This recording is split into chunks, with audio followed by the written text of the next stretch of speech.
Hi, I'm Noel and welcome back to my greenhouse for the July update. Well, we've had a pretty rubbish month weather-wise, as those of you watching in the UK will know. We've had the odd good day, and every time the weathermen say that it's going to be sunny tomorrow, you can guarantee it'll be cloudy. And it hasn't been very good for the flowering. What I've found in here is that a lot of the flowers won't actually open properly, especially on the big cacti like the Echinopsis, and before you know it they're over and you haven't really had a good display. But I suppose you've got to count yourself lucky for what we had at the beginning of the year, which was absolutely brilliant. So I just thought I'd mention my watering can, which is absolutely the best watering can I've ever come across. I bought this a number of years ago, probably 8 or 9 years ago, at a DIY store, long before I had the Cactus collection. But I like the idea of the long spout, and it has a little push button there so you can control the amount of water that comes out. So you can tip it up, well, we get a little bit of a dribble out, but then press the button and you can control it exactly as you want. And it has a lid on there so you can fill it up and close it, and although it's not completely waterproof, it does do a pretty good job. So if you're trying to get somewhere awkward and you happen to tip it, you can see you get a few drips and that's full. So it's excellent. And in case you're thinking that I'm working for a watering can company or promoting it for them, I'm not, which is why I've stuck a big label over the name there. But they are fantastic. I'm worried that this one might die on me for some reason, so I got my daughter to get me another one for Christmas last year, which I've got tucked away just in case. Now, what I use for fertilizer is this is a standard Cactus fertilizer available in most garden centres, and it comes with a little scoop. And what I do is every week, because I do, Sunday tends to be my watering day, and so every week I put probably about a third of a scoop into the can, which gives about a quarter of strength. So that way it gets a little every week and I know where I am. Probably the only thing I don't give fertilizer to every time I water is the lithops, and I certainly don't water them every week. I wait until they look like they need some. And I have read on the wonderful BCSS website that probably once a year is good for lithops, otherwise they get tall and leggy, which you don't really want. So but apart from that, so it's once a week, and then when I've watered them, I turn every cactus a quarter of a turn clockwise. So, and I use the label as a reference, so I can see whether I've turned it and how far I've turned it, and it always has to be clockwise. Now you might say, why on earth does it have to be clockwise? But if you don't do it the same way every time, then you might be going backwards and forwards on them. And the whole reason that I do this, and I haven't heard of it that anybody else does it, by the way, but it's just what I like to do, is that you get every side exposed to the sun in equal parts. Because what I've found is that if you just keep them the same, in the same orientation, then some of them will have fantastic flowers on the front, and on the back they'll have nothing. So that way you get good all-round exposure. And then to check whether they need any water, I use a little cocktail stick, and it's pretty difficult to tell whether something like this is going to be dry, because we have the gravel in the top there, And one way of getting an idea is have a look in the bottom of the tray. If you keep them in trays, I keep all mine in trays. But so if it's damp in the bottom, the chances are that the soil's still damp. But just take your cocktail stick and press it in, take it out, and if there's any soil or it looks damp on there, then you'll know that it doesn't need watering. Obviously, you guys who are seasoned cactophiles just know instinctively whether they need watering. And of course, if it's been 30-degree hot sunshine all week, then the chances are that you'll be fine. But the weather at the moment has been so on and off, you just don't know whether it's going to have dried out or not. So it's been a pretty poor month for flowering, as I said before, but what it seems to have been a really good month for me is pests. And I've had to deal with a number of different ones in here, which they may have been here for a long time and I just hadn't noticed them. But I'll bring you in a little bit closer and tell you some of the problems. So the first problem that I had was with some of my Cameolobivias. I only spotted it a couple of months ago when I was making the May version of the video, and I thought, oh, what's those marks on that Cameolobivia? And as you can see, there's that brown band around it. Now I'm sure a lot of you guys will look at that and go, oh, he's got red spider mite, which you're right, but I didn't know that at the time. And so I sort of had a little look around, and I thought maybe it was some sort of rust fungus. So I tried some fungicide on it, and it just got worse and worse. So eventually I thought I'd have a good inspection of it with my binocular magnifiers, these little babies, which are absolutely brilliant. You can see most little nasties with them, and I could see these tiny little red dots moving around on there, and concluded, yep, that's red spider mite. So I got some insecticide, and I'm not sure whether I poisoned them or drowned them, but they seem to have gone away. And I mean, here's another one that, again, you can see he's suffered the same sort of fate, but look how all the little offsets are growing, and he's covered at the base there with new ones, so he seems to be happy. At the moment I've got them quarantined in the garage on a sunny windowsill, so and I keep an eye on them, and I've given them a couple of doses of insecticide over weekly periods. So that was that. But then the next problem I had was with snails. Now I was noticing some snail slime all over the place, but they didn't seem to be doing any damage, and I wasn't too worried. And then one day I came in the evening, and I noticed one of my lovely little agave Victoria Reginis, and you can see that poor old leaf had been chomped through. And the one next to him there, you can see there's a little bit of a chunk out of him, and so I was pretty unhappy about that. And then looking further along the tray, you can see this one's been chomped through as well. And there were the telltale snail slime trails. You can see I've put some slug pellets in there now, and I've got them liberally scattered around the place. So I thought I'd go snail hunting, and I found 3 at the time and dispatched them non-humanely.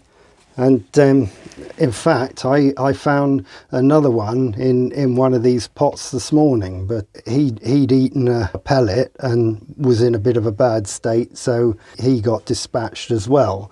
But at the weekend I'd done my watering, and I was turning my plants as I was explaining earlier, and this Lobivia, which has to be one of my favourites because it gave me such a fantastic flower show, I turned him round and I was greeted by this. Well, I was pretty horrified, to be honest with you. It looks like a horse has been at it or something, but there were telltale snail slime trails around, but I was pretty confident that I got the culprit, and yeah, it looks like he's going to survive. The smaller one on the front here, that's pretty deep, but the ones at the top, they seem to be callousing over okay, and I've got some nice offsets on there in case I need to do a rescue job on him. But yeah, that I wouldn't have believed that a snail could have done that sort of damage. But there you go. Well, moving on rapidly, because I don't want to bore you too much. My children keep telling me that I need less chat and more action on these videos. So the next thing I'm going to show you is the baggy method. Now, I'm sure a lot of you will be saying, oh yeah, right, fine, we know that. But hopefully there's a few people out there who don't.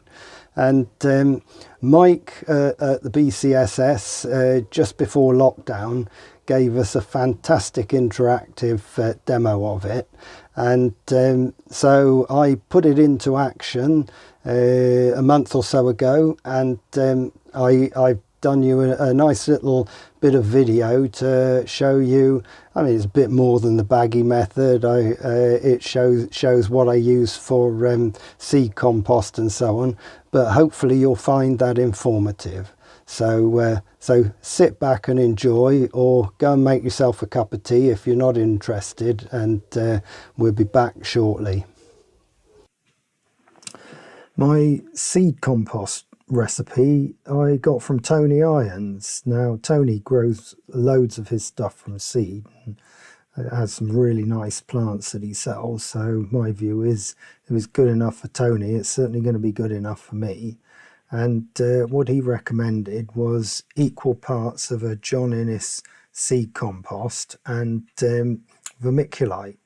So I sieve it, which I never used to do, but I see a lot of the guys on the forum recommend sieving it, and you end up with a nice fine soil, and in actual fact you get all these bits come out. I don't bother with adult plant compost, but for the seedlings I think it's good. And then I use this horticultural vermiculite. Don't know what the difference between horticultural vermiculite and normal vermiculite is that they use for insulation. Probably the price, but seeing as I didn't want a huge great sack of it, that does me fine.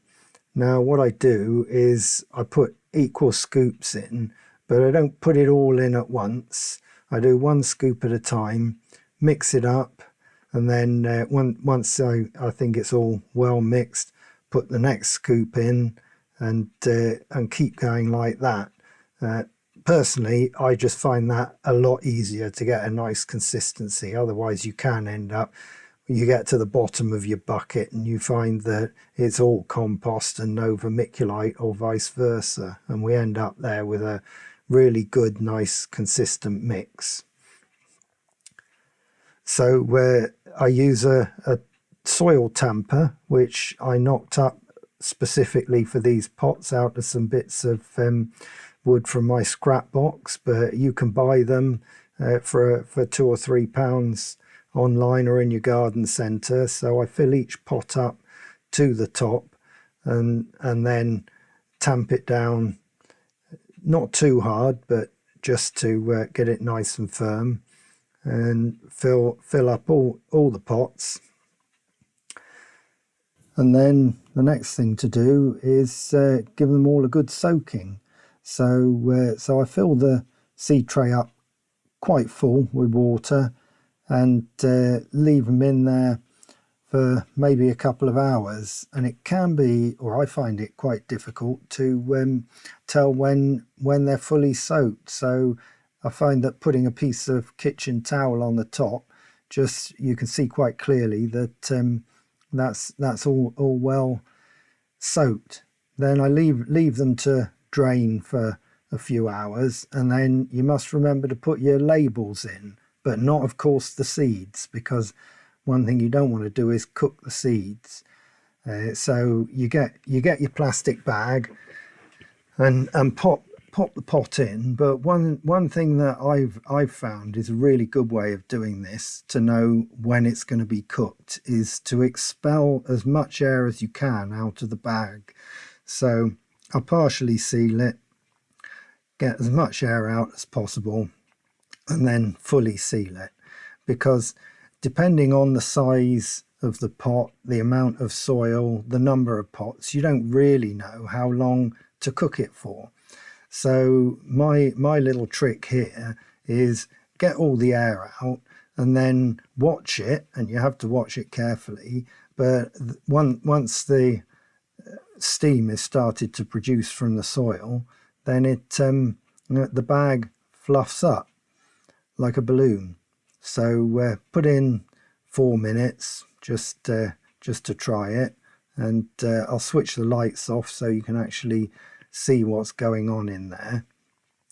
But yeah, you've got to make sure you watch it, because the last thing you want is one of these bags overinflating and exploding. It may well make a mess.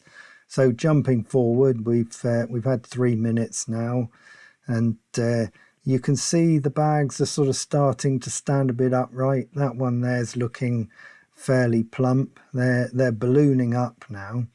So keep a close eye. You've got to be ready on the off button, because like I say, you don't want them exploding. But I think the more steam you can get in there, then the more you've sterilized it. So yeah, look, you can really see them.